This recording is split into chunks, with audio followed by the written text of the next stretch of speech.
Welcome to another Brown Gordon training video. Today we're going to look at how to properly fill out a construction safety log. As you can see, this is a typical construction safety log. So I'm just going to walk you through it. The first thing you can do when you get to a site is fill out the log. Why? Because the first thing a DOB inspector will want to see when he gets to a construction site is the log. As a competent person, you want to make sure you just get that out of the way. So let's begin. I'm just going to change my font. I can't change my font, so I'm just going to leave it. This typically is going to be on most job sites. You're going to already have the address and all the information there. But look,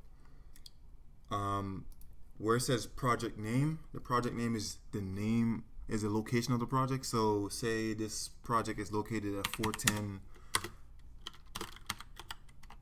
Project Street.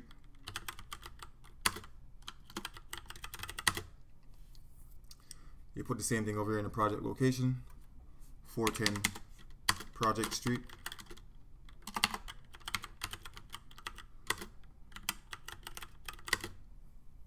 The same thing goes here.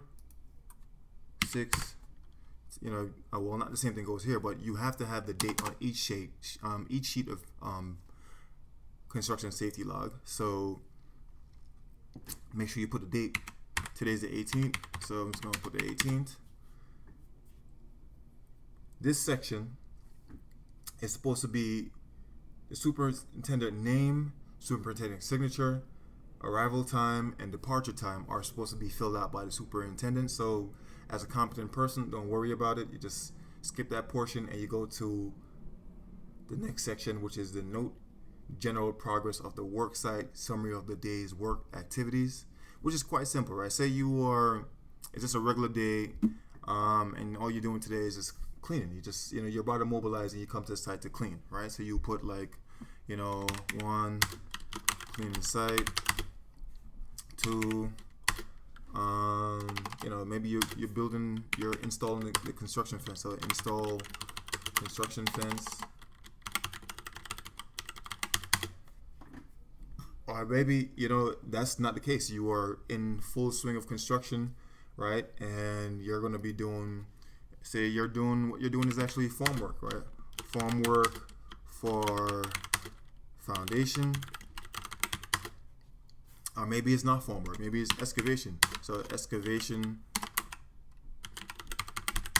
for foundation. And that's all you really need. That's all the information the Department of Buildings really require for you. Just want a basic note of what kind of work is being performed on that day. Just an overview of work being performed. In this section, down here, no superintendent activities and floors inspected.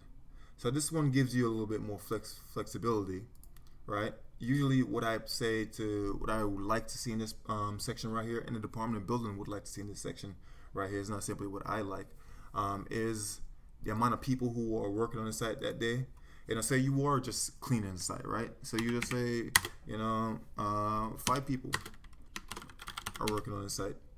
And that's probably a lot for cleaning the site, but 5 people are working on the site for cleaning the site. Or say you were actually, doing excavation and there were 10 people. You put 10 people. It's just you have to note how many people are on site. You don't have to put their names. You don't have to do anything like that. Just simply the amount of people that are on the site. This section as well, you're supposed to note what floors you inspected. So say it's still the beginning of the construction, and you don't really have much going on. You could just simply put inspected foundation or excavation for compliance. Something simple, nothing major, and that covers your ass and covers your boss. you're good to go from there. In this section,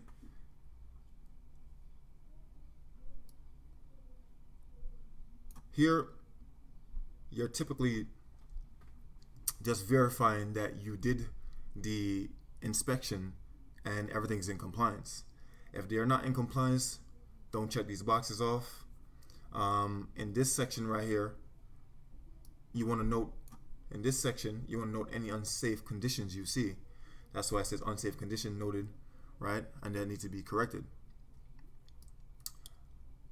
Say a inspector stopped by the site and they issue a violation.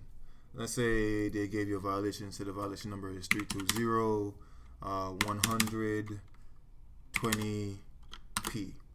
And you write down the violation number and what's the violation for. So they only gave you one violation. You write it's failure to install guard rails. Something,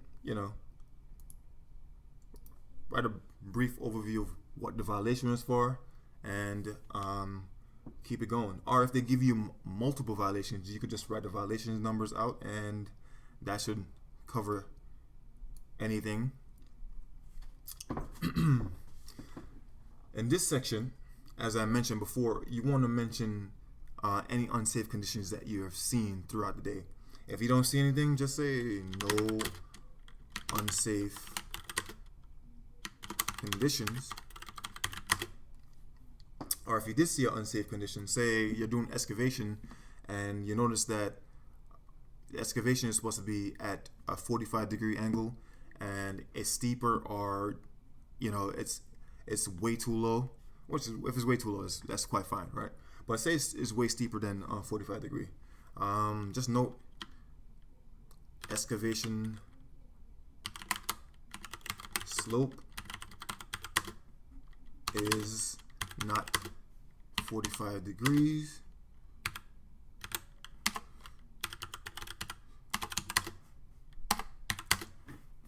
And you're good to go. You could, provide a remedy, but just noting that the unsafe condition is fine as well. Filling out a site safety log is pretty straightforward. It's not complicated, and you shouldn't be too worried. In this section right here, every competent person, and the competent person might vary per day, has to sign their name and their signature on the site safety log at the bottom. So say your name is Jose, you write your name there, Jose Rowe, write your name there, and over here you just sign your name, sign name, and voila, you're finished. That's it. There you go. That's the proper way to fill out a site safety log. It's nothing terrifying about it. It's nothing complicated. It's quite simple stuff. Stuff you're already aware of. Nothing you should be worried about. Thank you for watching, and look out for more training videos.